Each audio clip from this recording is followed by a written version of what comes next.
What is up, you guys? Welcome back to the channel. Today's video, I'm going to be working on the front forks for the YZ125. Those things are crusty, they're beat. I'm going to put in fresh fluid, fresh seals, slap it back together, and then eventually put it back onto the frame. I'm ready to start piecing that thing together. And then the forks as well. I do want to do something with the triple clamps. Probably either get them Cerakoted or just clean them up with a pad, make them looking really good. And like I mentioned in the previous video, I've been pretty busy with other bikes, other builds.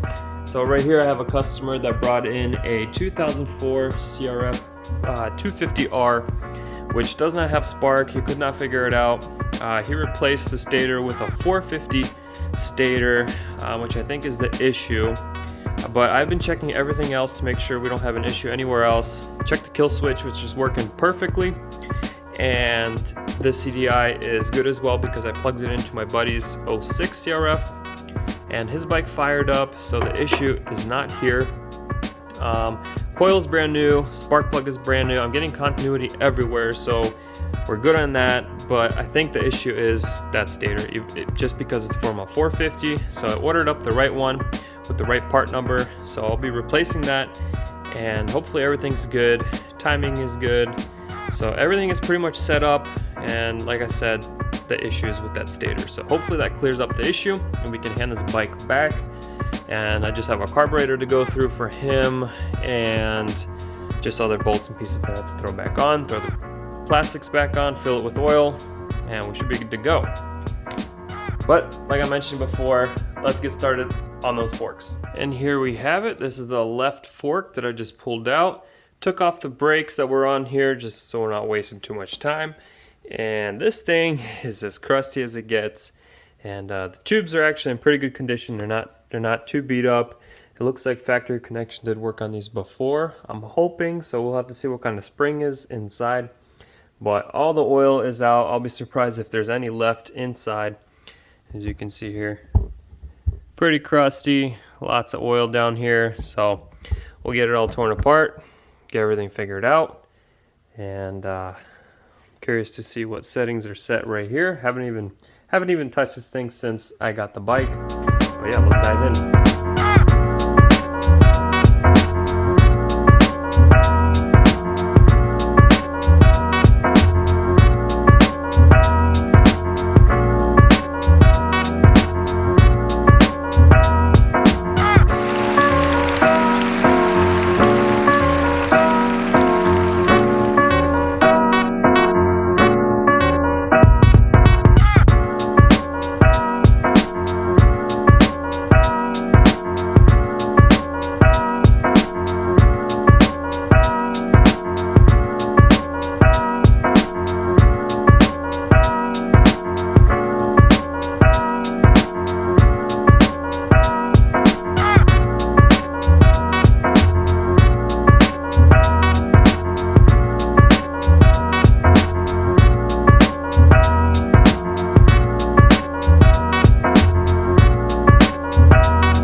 Alright, I got the fork all torn apart, and that is currently draining. So is this one, little by little.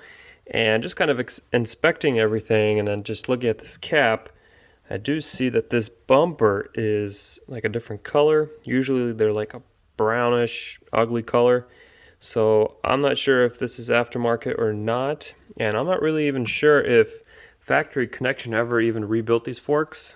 Just looking at the spring here, there are no markings at the top or this side as well. So I think this is an all stock suspension setup, and we'll take a look at those seals and everything that's over here at the bottom draining out. We'll see what kind of condition everything's in. And the rod looks good too. No chips, nothing's bent, so that's all good. So yeah, let's take a look at what we got here. All right, I got it in the vise here. Just gonna take everything apart one by one. and take a look at what kind of condition everything is in. So let's look at this first ring.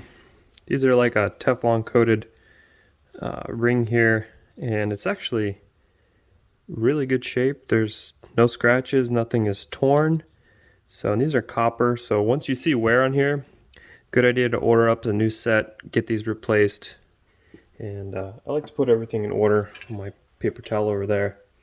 And then this one, the second one, is actually coated on the inside. And just by looking at this one, the edges get torn up. That's the first thing I see, but this one's in really good condition. The inside, there's no wear, so we'll be reusing that for sure. And then this ring, just remember the way you take it off is the way it's going back. Here's the old seal. Gonna pop off. Very crusty.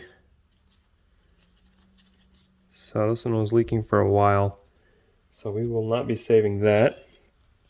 And then we got this ring here, this little snap ring, which goes on later when we put all the seals on. And this dust seal, you can tell this thing is just really old. Whenever I had it dry, you can actually see all the cracks in the, I don't know if you can tell, there's a bunch of hairline cracks right here on that top groove. So this thing's pretty old. Glad we are doing this job. Okay, so I actually don't have a small enough fork bullet to put on here. I believe these are like might be like a 45 millimeter, but I do have a 47. It's a little loose, but I think that might be enough just to get those new seals on there. If that's no good, I usually just take like saran wrap and wrap the top here.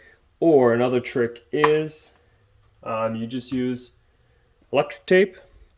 Super easy, just clean this off so there's no oil in here. Maybe use a little bit of brake cleaner. Put just one loop around here so that the seals aren't cut and the seals go on very smoothly. So that's a trick that I learned on my own. So, but we will be trying this one. We'll get some oil on here. And the choice of oil that we are using, Bel-Ray 5 weight. I always love using this stuff. And decided to try out some Tusk fork seals. Used them a very long time ago. Haven't had any issues, so let's give them a shot.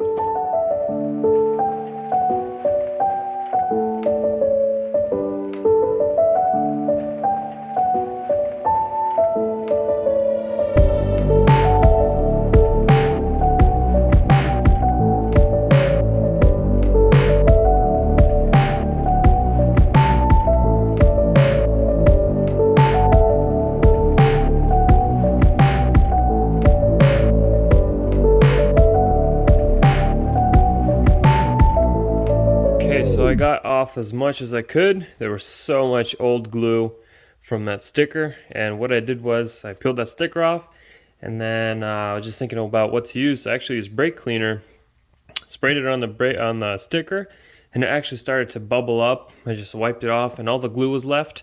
For the glue, I used the brake cleaner. I also used gas, just sprayed it on here and just kept wiping it, used a razor just to kind of clean it up off of here. So I got it all off. I'm going to take this over to the buffing wheel and get it all looking prime.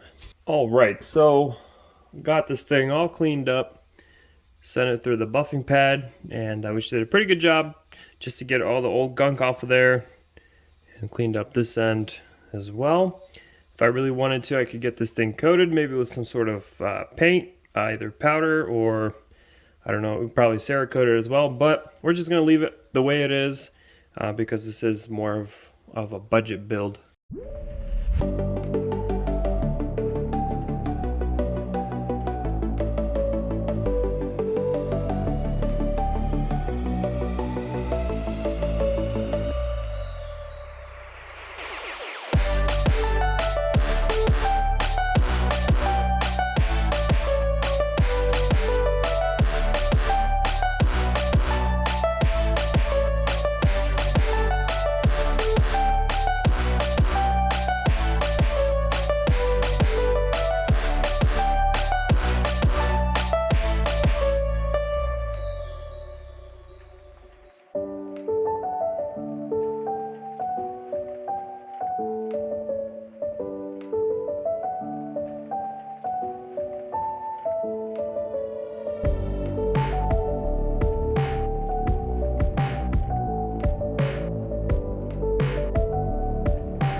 Okay, so here's the other fork. I just pulled it out, about to work on it, and I totally forgot that this sticker is here. So factory connection did indeed work on these forks at some point, just who knows when, because these stickers are pretty old, I'm assuming years ago. And we got your clicks up here and the oil level, so it's at 140 millimeters from the top of the tube. And we put in probably about 138, so very close to what was in here. And the spring rate is standard, so I'm curious to see or to know if this is actually factory connection spring or if it's the stock one. I'm kind of leaning towards stock. I feel like whoever had this bike didn't want it changed out. They probably just wanted factory connection to go through their forks. So, and yeah, we saw that the bumpers were replaced, so those definitely don't look stock. So I'm gonna knock this one out off camera so that I'm not boring you with the same process and same content. So let's get started on this one and I'll be right back. Boom, just like that, all finished up, fresh seals, fresh fluids, got everything in order, and I even cleaned up these bottom pieces here. Those are looking really good, especially this one right here, cleaned up really well. This one was a little hard to get through. I just don't feel like wasting too much time trying to get them perfect. I was gonna get these things coated, but I don't feel like ripping them off the tubes. That's just extra time for me, so we're just gonna leave them the way they are. So now I think we're ready to move on to the triple clamps, and like I said, haven't decided what I'm gonna do with those yet. Either get those things Cerakoted black or leave them the way they are, just get them really shiny on the buffing pad, and they will kind of match these bottom pieces here. So like I said, we'll get those all cleaned up, and if they look good the way they are, I think we're gonna go with aluminum finish.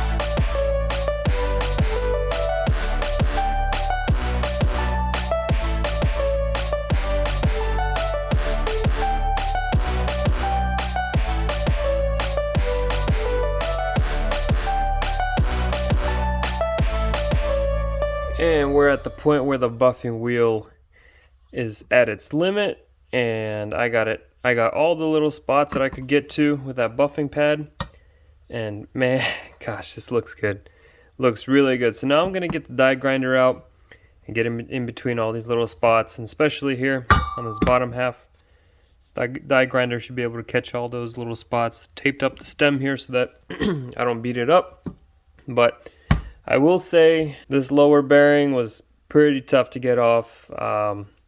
Had to break out some of the other tools to get it out. The lips just kept breaking here, but it's all good. I filed down a screwdriver that I had.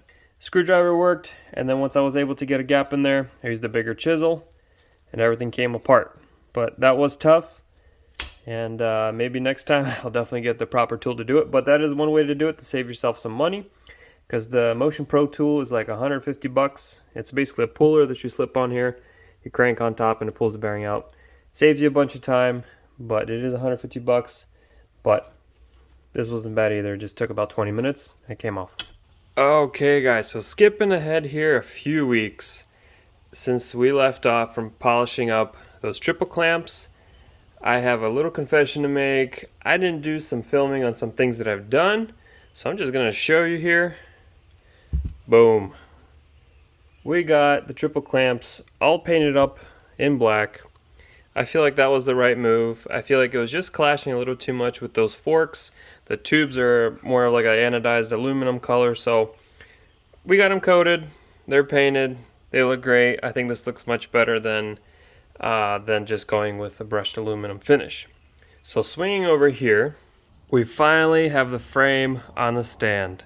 And I did tear out the old races, replaced them with new ones, put in new bearings, greased them up. Obviously the bottom bearing is on this triple clamp right here.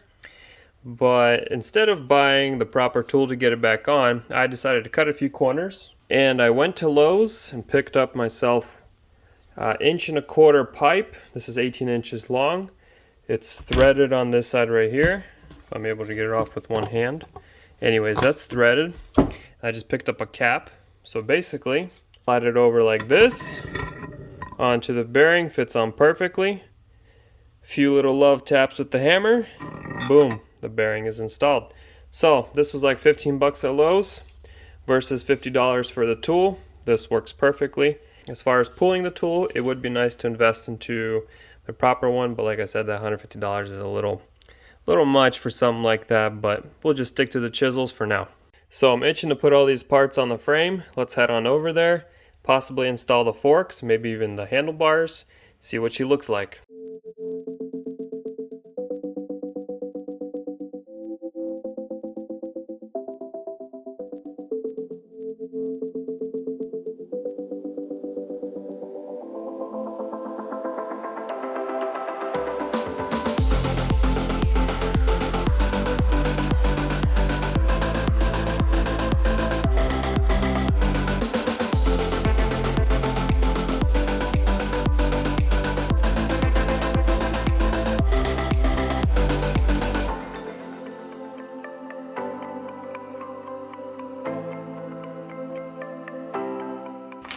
Alright guys, so for the bars, I went with Mika Metals, the Pro Series, and this is just the RC bend.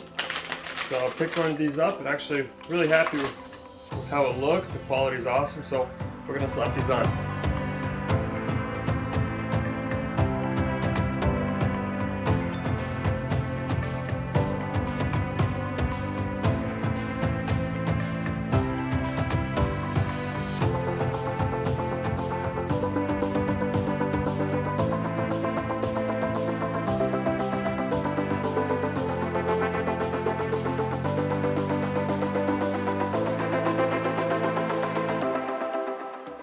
Check it out guys, coming together.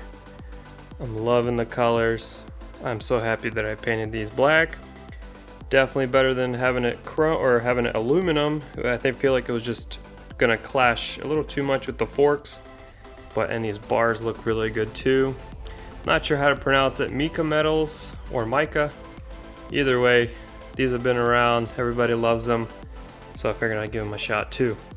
Alright, well that's going to wrap it up for this video. I'm so happy with the progress that we're at. Finally have the bike on a stand and things are coming together. I feel like at this point, things are just going to be kind of moving quickly, so stay tuned for the next video. Thanks for watching. Have a good one.